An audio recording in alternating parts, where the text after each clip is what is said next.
नेता मंत्रीगण कुर्सी के लालच में अपने कौम अपने समुदाय को कुर्बानी दे देते हैं। सिर्फ कहते हैं कि अब दलित को नेता नहीं। एक असंवैधानिक शब्द है। दलित दे करके उन्होंने शोषण किया जाता है। अब हम बोलते हैं, यहीं पर बोले हैं, सत्ता के लालच में पशुपति पारस ने अपने सगा भतीजा को ढकेल दिया।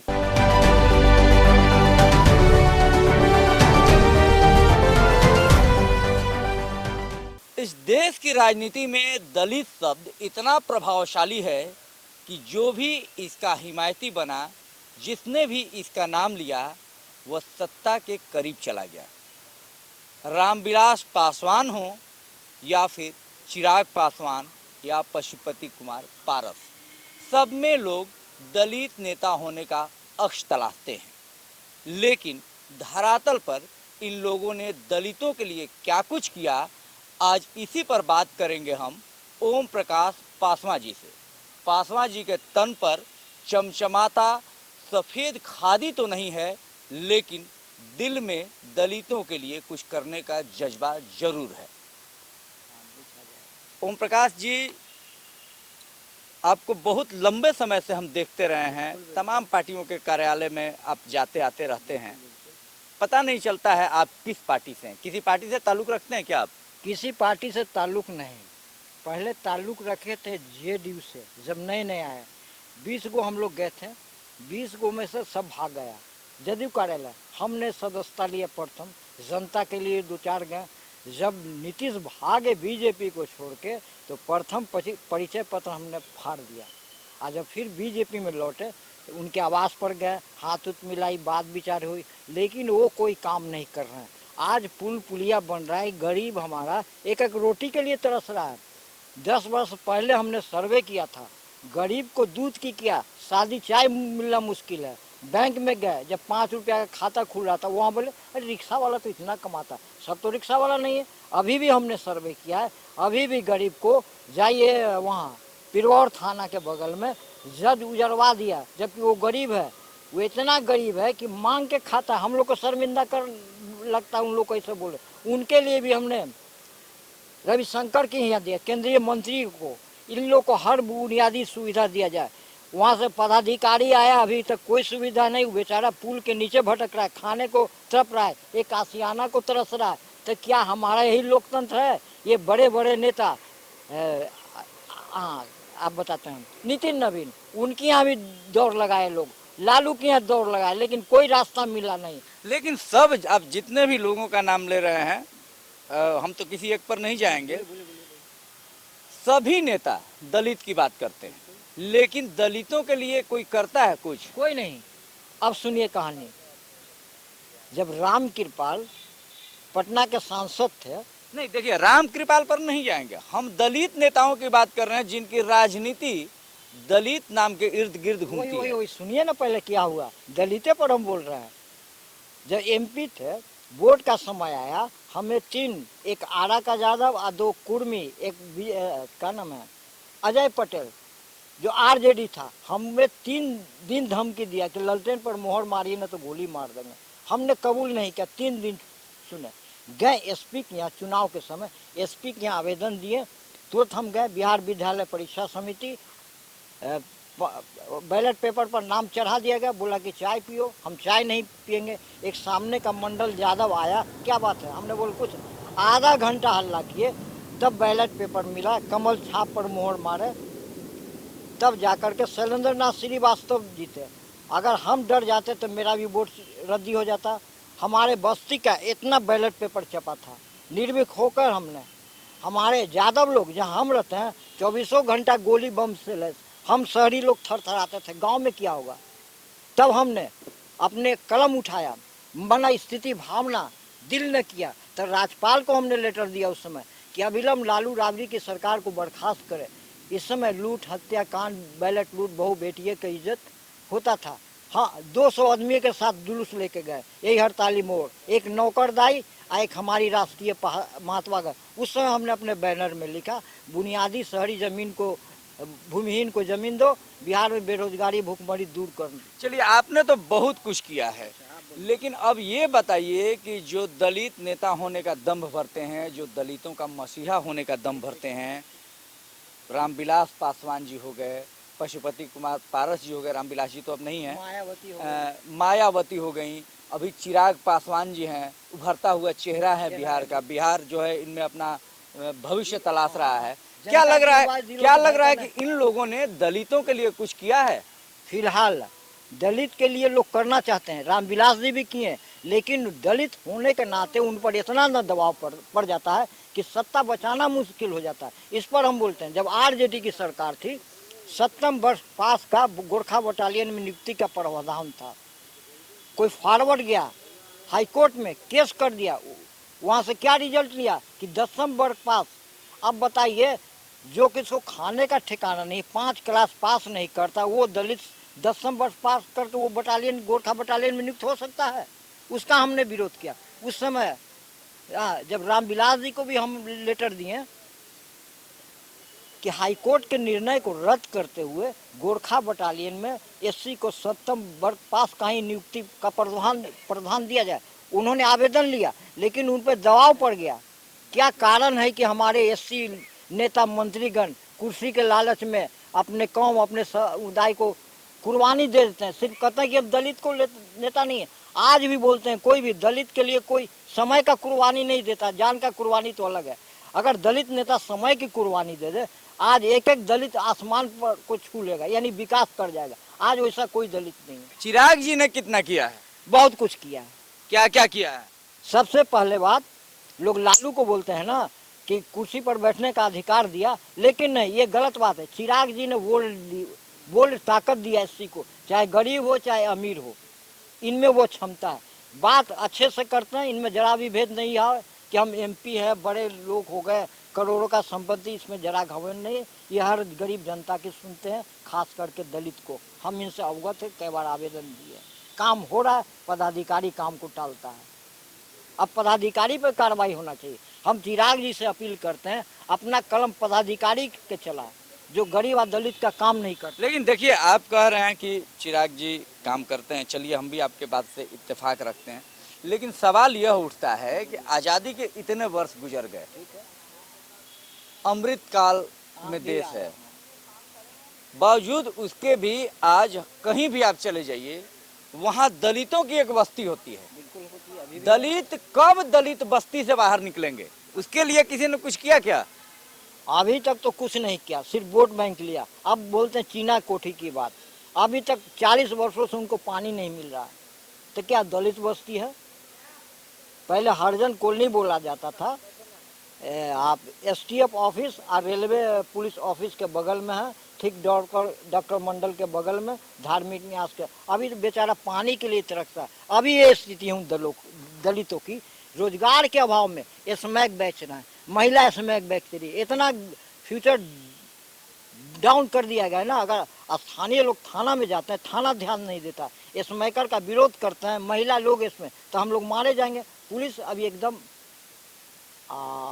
नग्न है। पुलिस और प्रशासन को जो कार्य फैली है एकदम नग्न है। पुलिस को पैसा चाहिए, गरीब जनता दलित का उनको चिंता नहीं है। ये दलित थाना है, दलितों को भगा दिया जाता है। कहता है क्या, एक बार हमसे बोला एक यादव दरोगा एएससी थाना का कि अम्बेडकर तो मर गए, अब क्या करेंगे? ये तो नीति है, खाली उनके फोटो पर माला चढ़ाएंगे लोग, नीति नहीं करें। ये पुलिस की व्यवस्था, तो आम नागरिक को क्या होगा?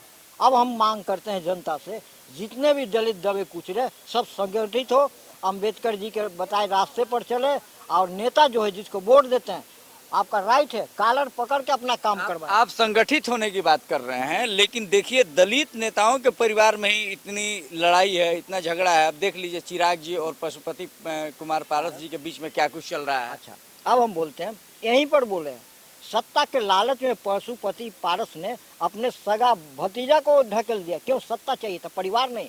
अगर आज मेल करके रहते, वो भी कहीं पहुंचे रहते। अब आ गई घर की बात। जब चिराग एथनिक को थे, तब से हम जानते थे, एक आवेदन दिया था आरक्षण खत्म करने की बात। उस समय हम बनाए थे भारतीय SC/ST आत्म सुरक्षा महामंत्री। 2 लेटर दिए रामविलास जी को कि जब तक अनुसूचित जातियों का, जनजाति का समुचित विकास नहीं होता है, 50% आरक्षण लागू कर। तूफानी राम जो महादलित का मेंबर बना था, वो विरोध किया, तो हमारे रामविलास जी डांटे भी उनको। कल एक मैडम बैठी हुई थी, अम्बेडकर या किसी की पत्नी, उनका बयान आया, एक दिन ऐसा समय आएगा पूरा भारत लाल हो जाएगा, रोटी नहीं मिलेगी, क्रांति होगा तो खून बहेगा, लाल होगा ही। तो उनका आज भी वही हो रहा है। लेकिन हमारा दलित में ताकत है, ब्रेन है, सब कुछ है, लेकिन आर्थिक और संगठित रूप से बहुत कमजोर होगा। जिस दिन दलित एक हो जाए ना, किसी का हिम्मत नहीं कि दलित को नीचे गिरा देगा। चलिए, आपने कहा कि आपने चिराग पासवान को बचपन से देखा है। अब सवाल यह उठता है कि चिराग पासवान बचपन से चलकर आज कहां से कहां पहुंच गए। आपकी हालत पहले कैसी थी और अब कैसी है, इस पर बात अब बता देते हैं। हालत हमारी भी सुधरती। रामविलास जी के यहाँ बैठते थे, झूठो बोल देते कि नौकरी लगाया, तो जेब में भरा रहता 20 लाख के गाड़ी पर हम भी घूमते। लोग कहता किए तो क्या किए। कांग्रेसी के साथ हम, टोनी जी के साथ, रामविलास थी, महावीर पासवान के साथ बैठते थे, श्रम और कल्याण मंत्री। उस समय नोट लेते ना, हम याद 20 लाख 50 लाख के गाड़ी पर, तो हम नोट। कहने का मतलब है कि जितने भी लोग आज उस जगह पर पहुंचे हैं आपके समाज से, या तो अपने समाज के प्रति समर्पण कम और खुद परिवार के प्रति ज्यादा समर्पण। परिवारवाद ज्यादा, ऐश और आराम की ज्यादा, कई पुश्तों तक। ये जो अभी हम फिर बोलेंगे थोड़ा लग तकलीफ, ये लालू जी यादव लोग बोलता है खाने का ठिकाना नहीं था, ये वेटनरी कॉलेज में बनिया भगा देता था। हम लोग बोलते नहीं इस पर। एक मोरिया कॉम्प्लेक्स पास एक यादव है, बोले कि वो तो रिक्शा चलाता था, बोलोगे इससे? अरे हम इतिहास बता रहे हैं, वर्णन। वो उनकी ये हालत थी, आज वो भी बन गए तो किसको बोलते हैं? परिवारवाद। राबड़ी देवी को मुख्यमंत्री बनाने की क्या जरूरत था? क्या जरूरत था? कि दल में कोई नेता नहीं था, तो ये अपने बचाव के लिए राबड़ी को, उसके बाद। अच्छा देखिए, आप परिवारवाद की बात कर रहे हैं, तो परिवारवाद तो ये रामविलास पासवान जी ने भी बहुत ज्यादा किया। उन पर तो बहुत बड़ा आरोप लगता है परिवारवाद का। अपने दो भाइयों को सदन तक पहुंचाया, अपने बेटे को सदन तक पहुंचाया, परिवार दामाद भी अब तो सदन तक पहुंच गए। कारण है, जब तक हम लोग दलित वर्ग अगर जो ऊपर भाग जाता है, एमपी विधायक, वो अपने परिवार को नहीं लाएगा, तो निचला दलित को कभी सेवा नहीं करेगा। एक ताकत बनाने के लिए, दलित को ऊपर उठाने के लिए परिवार को टिकट दिया जाता है, एमपी वगैरह बना जाता है। हम लोग से पूछता है कि तो यही तो काम लालू जी भी किए, यही तो काम लालू जी भी किए। लालू जी फिर दोषी कैसे हो गए? दोषी इस बात पर है कि उनके समय में क्राइम हो रहा है, अभी भी दबंगी हो रहा है। क्राइम पर नहीं, हम परिवारवाद पर अभी बात कर रहे हैं, क्राइम पर बात नहीं कर रहे हैं। आप अगर लालू जी पर परिवारवाद का आरोप लगाते हैं कि उन्होंने अपने बच्चों का, अपनी पत्नी का, अपनी बच्चियों का भविष्य संवारा है, तो ऐसा ही काम बिल्कुल रामविलास पासवान जी ने भी किया है। तो रामविलास पासवान जी पर परिवारवाद का आरोप क्यों नहीं बढ़ा जाना चाहिए? इसलिए नहीं मढ़ा जाना चाहिए कि वो दलित है। दलित को अभी भी देखना नहीं मांगता है। अगर परिवारवाद हो के पाँच, तो ऐसे दलित में आपने भी ये मान लिया कि दलित में नेता बनने के लायक एक रामविलास जी का ही परिवार है? नहीं, और भी है। तो और लोगों को मौका क्यों नहीं मिल रहा है?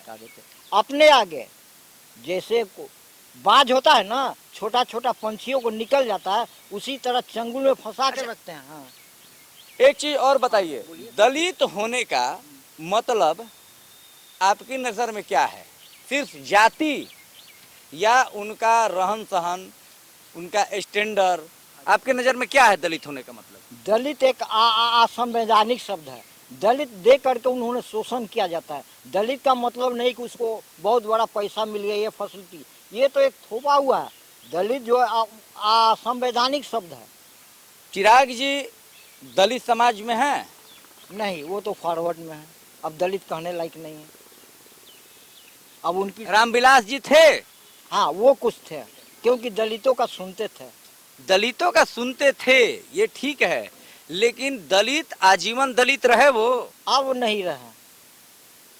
अब इस दुनिया में है तो दलित नहीं है, रहते तो हम मानते उनको दलित। दलित आप कैसे मानते? दलित न तो उनका रहन सहन दलित था, न उनका कुछ भी दलित था, उनका स्टैंडर्ड दलित था। तो आप दलित का मतलब अभी तक नहीं समझ पाए हम कि आप लोग किसको दलित कहते हैं? दलित का मतलब उसे बोला जाता है जो शोषित है, कोई लायक नहीं है। तो रामविलास जी शोषित थे? हाँ, थे शोषित। कहिए कैसे? कब थे शोषित? कहिए। जब उनको एमपी थे, आरक्षण खत्म करवाने के लिए उन्होंने बयान दिया था, उन पर शोषण हुआ था ना, आरक्षण खत्म करवाने जा रहे थे, क्योंकि उनको दलित माना जाता था। क्यों नहीं पावरफुल स्वर्ण माना गया? दलित माने तब ना दबाओ। दलित का मतलब यही है, दलित का मतलब दवा दला कुचला उसी। हम पारस जी दलित हैं? पारस जी तो दलित नहीं है, क्यों? क्योंकि सत्ता के लालच में आज रामविलास जी उनको जगह नहीं देते, कोई लायक रहते हैं। पशुपति जी को अभी तकलीफ लग रहा होगा, पशुपति जी को तो शर्म आना चाहिए। कहते हैं माँ मेरी माँ जैसी है, तो माँ को इंसाफ क्यों नहीं दिलाते हैं? यहीं पर हमने बोला था जब भागे थे ना कि ये तो कालिदास है। पशुपति जी मीडिया भी लिया, जिस डाल पर बैठे वही अभी भी वही काम की। यहाँ पर पशुपति जी का हमने एक लेटर दिया कि आप रामविलास जी के वंशज है, परिवार है, दोनों एक हो जाइए। जनता चाहती है, लेकिन कहाँ एक हुए, एक हुए। अच्छा, आप अपनी नज़र से बताइए, आपने तो 65 साल से देखा है, लगभग आपकी उम्र हो गई 65 साल से आप दलितों को उसी रूप में देख रहे हैं। आगे और कितना दिन लगेगा दलितों को समाज की मुख्य धारा में आने में, समाज के दूसरे जो तबके हैं उनके साथ घुल मिल जाने में? अभी देखिए, सबसे पहले कर्तव्य होता है हम नेताओं को कि दलित के बीच में जाए। यह न कि गरीब जनता को संसद एमपी मिनिस्टर बना दिया इसो आराम में रहे, गरीब जनता के बीच में जाना होगा। अभी तक हमने देखा आवेदन दिया जाता है, कोई नेता वादा करके वहाँ पहुँचता नहीं है। जैसे नितिन नवीन अभी तक गरीबों के यहाँ पहुँचा नहीं है, लकड़ी पर खाना बना रहे चुन चुन के। इतनी इतनी को बच्चियाँ हैं जो भीख मांग के खा रही हैं। वहाँ का ऐसा है स्थिति है कि बच्चियों को गलत रास्ते पर ले जाया जाता। तो नेताओं में कमी है। अब हम दलित को एक होना होगा, ये नहीं डरना होगा कि हमें खाने नहीं है, तन पर कपड़ा नहीं है तो हम नहीं लड़ेंगे। एक होइए, कपड़ा रहे या भूखे रहे। आपका मानना है कि जो लोग हैं दलित के जो हिमायती होने का दम भरते हैं वो लोग वाकई में दलित के हिमायती नहीं है, दलितों के लिए कुछ कर नहीं रहे हैं? बिल्कुल एकदम 75% दलित के हिमायती है, कुछ नहीं कर रहा है। तो ये थे ओम प्रकाश पासवान जी। शरीर पर बेशक इनके सफ़ेद खादी नहीं है, लेकिन दिल में जज्बा है दलितों के लिए कुछ कर गुजरने का। और ये साफ तौर पर कहते हैं कि जितने भी राजनेता हुए, जितने भी राजनेता अभी हैं, वे सिर्फ दलितों के नाम पर अपनी राजनीति की रोटी सेकते हैं, धरातल पर दलितों के लिए कुछ करते नहीं। फिलहाल के लिए इतना ही। देखते रहिए स्वराज पोस्ट।